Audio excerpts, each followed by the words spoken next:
আশ্বিন মাসে বাপের বাড়ি আসেন ভগবতী।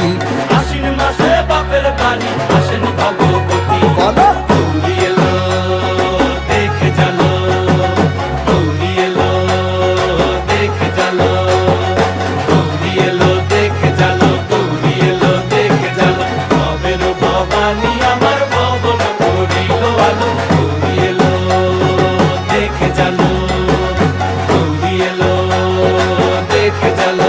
ও দেখি সিংহের উপর উইঠা চুরি, অসুরের টিকি ধরি গলায় দিছে সাপ জড়াইয়া বুকে মারছে খুঁচা। কিন্তু